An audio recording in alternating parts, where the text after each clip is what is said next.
If the Academy gave an Oscar for Most Uncannily Timed Picture, the engraver could make a head start on the 2018 workload by stenciling Detroit into a golden statuette right now.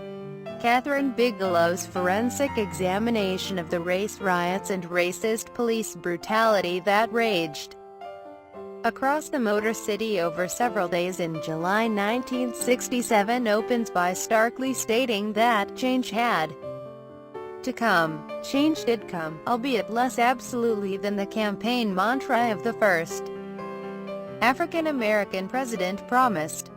Half a century after the events recorded, interpreted and imagined in Bigelow's docudrama, racial tension simmers in urban America again, and white police continue to kill unarmed black people with relative impunity.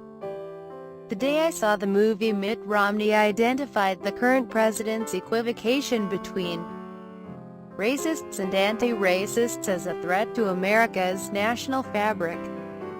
Within an hour of reading his statement, I was gaping at the screen like a stupefied trout at grainy, aptly black and white archive footage of his father and doppelganger George Romney, the then governor of Michigan, reacting to those race riots by saying, "It's hard to believe this could happen in America. Whether that coincidence is more or less eerie than this one I can't decide.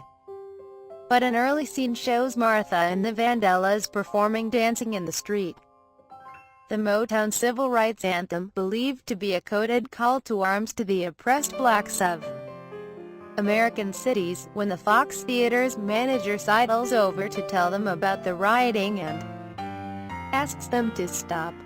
The scene is pivotal to the plot as well as symbolically important. Waiting in the wings, due to follow Martha on stage, was a soul band called the Dramatics. With record label executives in the audience, this was supposed to be their big break. The rioting robs them of their chance, but the ramifications go far beyond damage to their career prospects. Angelic voice lead singer Larry Reid, Al G. Smith, heartrendingly good, and backing vocalist Fred Temple, Jacob Lottie Moore, take refuge from the looting and flying Molotovs at the nearby Algiers motel and are sucked into a circle of hell. They hook up with Karen and Julianne, Caitlin Dever and Hannah Murray, white pleasure seekers from out of town, who take them to an annex and introduce them to a couple of black friends. When one of these, Carl Cooper, Jason Mitchell, mischievously fires a starting pistol out of a window, police and National Guard invade the building and the film morphs from scythingly stark social historic realism into something even more disturbing. Written by Mark Boal, Bigelow's serial collaborator, The Hurt Locker, for which she remains the only female to win the Best Director Oscar. The far superior Zero Dark 30 Detroit becomes a kind of neo-Gothic horror story.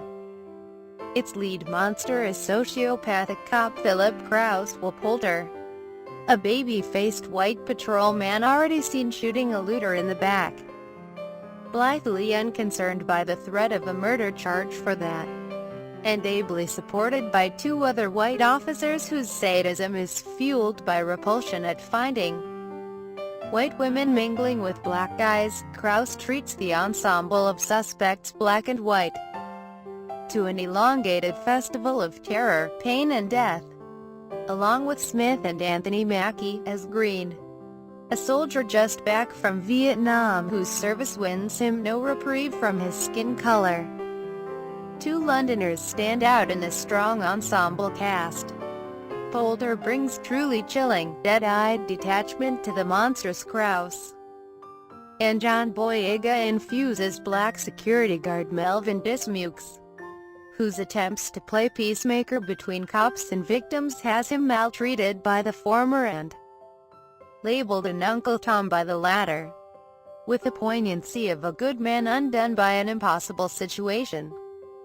My problem with what Bigelow shows in the Algiers concerns neither historical accuracy, she and though I'll make no pretense to know precisely what happened nor the lack of nuance in the narrative.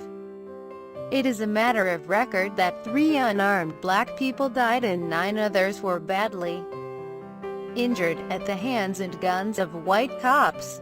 With stories there is only one side to be told. The problem is the languidness with which the horror is unfolded.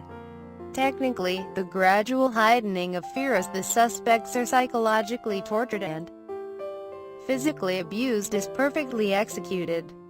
Bigelow pitches the viewer into the heart of a hateful event and ratchets up the hatefulness until it becomes agony to endure.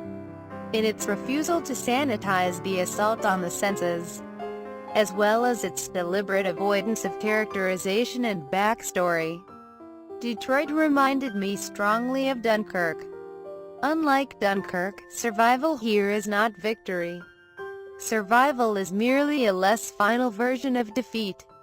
As the subsequent courtroom drama in which Krauss and his colleagues are tried for murder makes clear, the civil rights anthem brought to mind by this is Hurricane, the ballad about the framing of a black man for murder in which Bob Dylan rages nasally about the all-white jury, and how the verdict couldn't help but make me feel ashamed to live in a land where justice is a game, while the overextended and borderline creepy dwelling on the violence in the Algiers leaves it unbalanced and ill-paced, and though it suffers for having nothing fresher to say than that racist brutality is wicked, this is a fearsome piece of cinema, elevated by its refusal to find an oasis of optimism in the bleakest of deserts.